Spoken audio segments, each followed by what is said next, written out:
Tervetuloa taas tänne Leffahullu-podcastin pariin. Nyt keskiviikkona Disney Plusassa alkaa kehutun Star Wars Andor-sarjan toinen kausi. Ja kiitos Disney Plusan ja Lucasfilmin, näin ennakkoon tämän koko kauden. Ja nyt kerron siitä sitten spoilerivapaat ensifiilikset. Eli vähän siitä, että millä tavalla Andor jatkoi menoaan, miten se toimi itselle, onko toinen kausi yhtä loistava kuin ensimmäinen ja miten näyttelijät suoriutu rooleista tällä kertaa. Ja otetaan loppuun pikkusen myös Star Wars-aiheisia uutisia, sillä tällä hetkellä on juuri menossa tai tulee päätökseen tämä Star Wars Celebration tuolla Japanissa. Ja sitten muistutus tietenkin YouTuben katsojille, eli jos tykkäät tästä, pistä peukkua, pistä kanava tilaukseen, jos ei se ole. Sieltä muistutukset päälle näitä aina, koska tulee uutta sisältöä. Ja kanavan jäseneksi voi myös liittyä, jolla näkee esimerkiksi videoita ennakkoon ja auttaa muutenkin tukemaan kanavaa. Mutta nyt sitten Andor-arvosteluun. Eli Andor-sarjan kakkoskausi. Täytyy itse asiassa sanoa heti alkuun, että tämän sarjan ensimmäinen jakso oli yllättävän toiminnallista ja itse asiassa koko kausi on yllättävän toiminnallista. Siihen nähden, että eka kautta sanottiin usein hitaasti eteneväksi. Tässä ei tullut niin paljon sitä tunnetta, että tämä olisi hitaasti etenevä. Toki rauhallista menoa on myös mukana, mutta ehkä pikkusin toiminnallisempaa kuin se ensimmäinen kausi. Mutta onneksi myös sitä rauhallisuutta ja tämmöistä juonen edistämistä oli todella mukavasti tässä ja se, että tässä oli tämmöistä kapinallisten suunnittelua ja imperiumin juonittelua mukana ja näin, ja sitä eteneminen tapahtui välillä rauhallisesti, niin se oli oikein mukavaa. Pidin siitä, että jälleen nähtiin uusia paikkoja, planeettoja, mutta myös niitä tuttuja Star Wars-planeettoja, muun muassa Coruscant, jolla vietetäänkin jonkun verran aikaa ja nähdään myös täysin niin kuin uusia puolia, mitä ei aiemmin ole nähty, ainakaan live action rintamalla. Ja se, että Imperiumi ja varsinkin sitten ISB-haaran meno, se on tässä todella kiinnostavaa ja näiden upseerien ja pikkuupseerien edesottamukset oli tällä kertaa kiinnostavampia ehkä vielä kuin ensimmäisellä kaudella.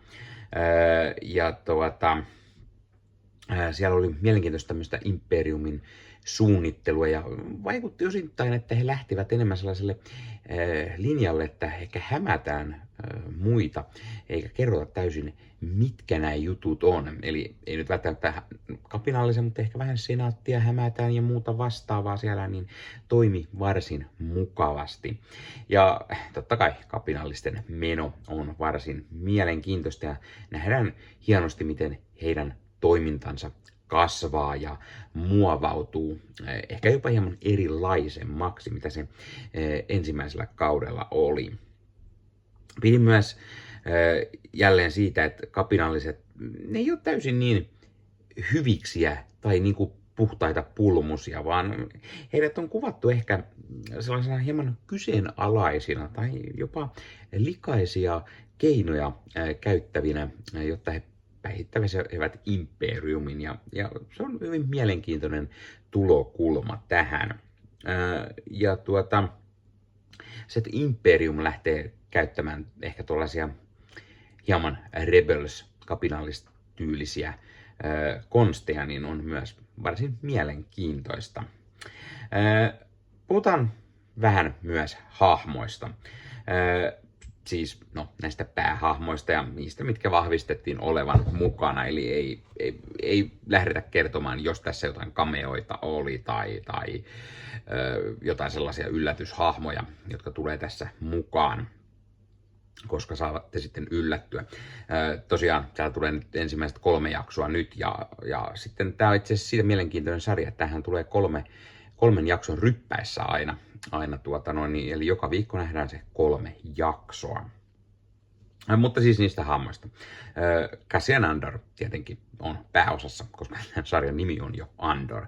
Ja hänestä nähdään kiinnostavia ja jopa uusia puolia tällä kaudella. Ja nähdään, miten hän esimerkiksi soluttautuu eri tällaisiin järjestöihin tai ryhmiin ja nähdään tämmöistä kunnon vakoja meininkiä. Ja Diego Luna on kyllä jälleen todella hyvä työssään ja tässä roolissa toimii varsin mainiosti. Luther Royle lähtee liikkeelle sivuhahmona, mutta tällä kaudella hän kasvaa hyvin mielenkiintoiseksi ja jopa tärkeäksi hahmoksi.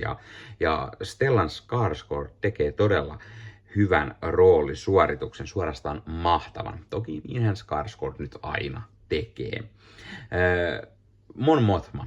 Tykkäsin todella paljon Mon Mothman tarinasta tässä tokalla kaudella ja hänen hienoista puheista, joita hän pääsee pitämään ja näin. Tässä tarinassa on pikkusen joutokäynti ehkä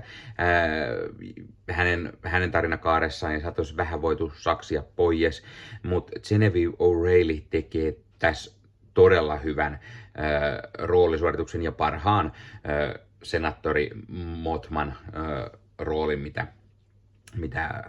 mitä hän on aiemmin tehnyt, niin tässä se ehdottomasti on parhaimmillaan.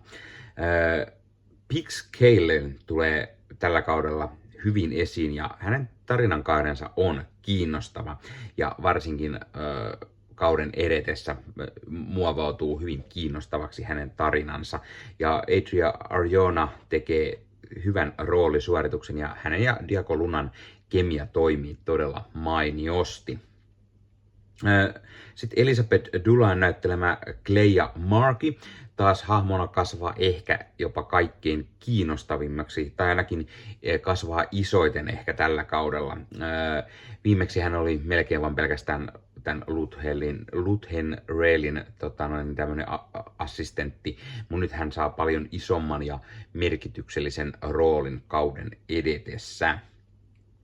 Sitten tietty mukana on Imperiumin upseerit, joista sitten parhaiten tulee esiin Anton Lesserin hienosti näyttelemä Majuri Partagars, Dennis Cohin Dedra Meero, joka palaa mukaan, ja sitten tietenkin Ben Mendelsohnin director Orson Krennic, joka nähdään tällä toisella kaudella.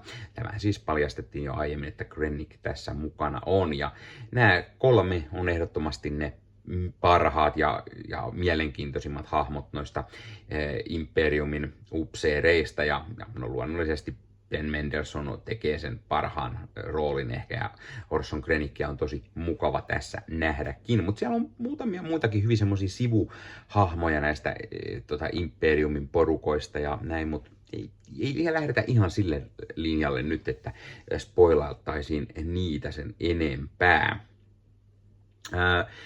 Tämä sarja siis seuraa pääasiassa tarinallisesti Rebelsien ja Cassian Andorin vaiheita ja samalla mitä Imperium tekee. Ja tämä kuroo aikaa niin kuin ykköskauden ja Rogue Onein välissä umpeen ja toimii varsin mainiosti. Ei sitä tarinaa tarvi erikseen käydä sinne se läpi, koska se ehkä spoilaisi liikaa, jos sinne lähdettäisiin sille linjalle. Sanotaan vaan, että kapinalliset nyt yrittää keksiä keinoja lyödä kapuloita Imperiumin rattaaseen ja Imperium taas suunnittelee omalla osallaan jotain kauhistuttavaa ja yrittää päihittää kasvavaa kapinallisongelmaa. Tässä sarjassa tulee jossain vaiheessa mieleen vähän tämmöinen Blade Runner-fiilikset. Yksi jakso tuo mieleen myös Vietnamin sodan ja ne leffat, jotka kertoo Vietnamin sodasta varsinkin. Kun taas yhdessä jaksossa mieleen tulee vähän Les Miserables ja Ranskan vallan kumous. Nämä ovat teemoja, mitä tuli joistain mieleen, en sen enempää kerro, mihin nämä liittyy. Tällä kaudella nähdään mukavasti salaliittoja niin Rebelsien kuin Imperiumin puolella. Ja Tony Gilroy tekee jälleen hyvää työtä. Joskaan ei ihan yhtä hyvä kausi ehkä kuin ensimmäinen kausi.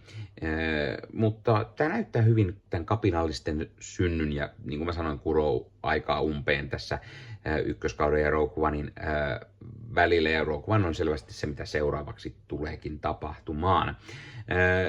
Paikoin on pikkusen joutokäyntiä havaittavissa ja joitain asioita ehkä olisi voinut jättää pois, mutta toisaalta taas hiukan harmitti tietyt asiat tai hahmot, joita esimerkiksi ekalla kaudella tai Rogue One leffassa oli, mutta ei sitten palaa tässä mukaan. Ja kuten sanottu, vaikka tämä kuroo sitä aikaa umpeen, niin jotenkin mulla olisi mielellä halunnut nähdä lisää tätä, koska tätä Andor päättyi tähän kakkoskauteen, että jatkoa ei ole tulossa, mutta kyllä mä mielellä olisin nähnyt lisää tätä meininkiä tai jonkunlaista muuta ehkä live action Rebels-sarjaa tai jotain spin-offia, tälle joku hahmo pääsisi lisää, että päästäisiin tänne kapinallisten, niin kuin nähtäisiin lisää tätä kapinallismenoa, koska mun mielestä toimi varsin hyvin ja voisin nähdä myös enemmänkin sitä. Samoin tämä Imperiumin ISP-puoli on hyvin kiinnostava ja sen upseerit, jotka tässä oli mukana, oli hyvin kiinnostavia ja mukava nähdä, mitä sitten niin kuin heille tässä kauden edetessä tapahtui. Ja tässä myös miettimään sitä, että olisi tosi mielenkiintoista nähdä myös sarja niin kuin Imperiumin näkökulmasta, eli nähtäisiin oikein kunnolla sitä niin kuin Imperiumin puolta, niin joku ISP-sarja tai niin kuin järjestö tai jotain, olisi tosi mielenkiintoista. No joo, se siitä. Pidetään tämä arvostelu tällaisena suht lyhyenä, ettei tule spoilattua mitään. Arvosanaksi mä antaisin tällä varmaan sen 8/10, eli niin kuin toimiva on, mutta ei pääse ihan sille ykköskauden tasolle. Joku tässä oli semmoinen, mikä ei ihan auennut yhtä mahtavasti kuin ykköskausi. Silti mä tykkäsin tästä ja mä olisin halunnut myös silti nähdä lisää tätä menoa. Ja kyllä tää toimi aika hyvin. Laita kommenttia. Odotatko sä tätä innolla, tai jos sä oot nähnyt, mitä mieltä sä olit tästä, tai mitä mieltä sä oot ekasta kaudesta, tai muuten näistä Star Wars-sarjoista. Ja niin kuin mä sanoin, otetaan tähän loppuun myös pikkusen Star Wars-aiheisia uutisia, eli sieltä Star Wars Celebrationista vahvistettiin hiukan lisää tulevia projekteja, kuten muun muassa se, että ensi vuonna tulee Disney Plusaan animaatiosarja Maul Shadow Lord, joka kertoo Darth Maulin edesottamuksia Clone Wars-sarjan tapahtumien jälkeen.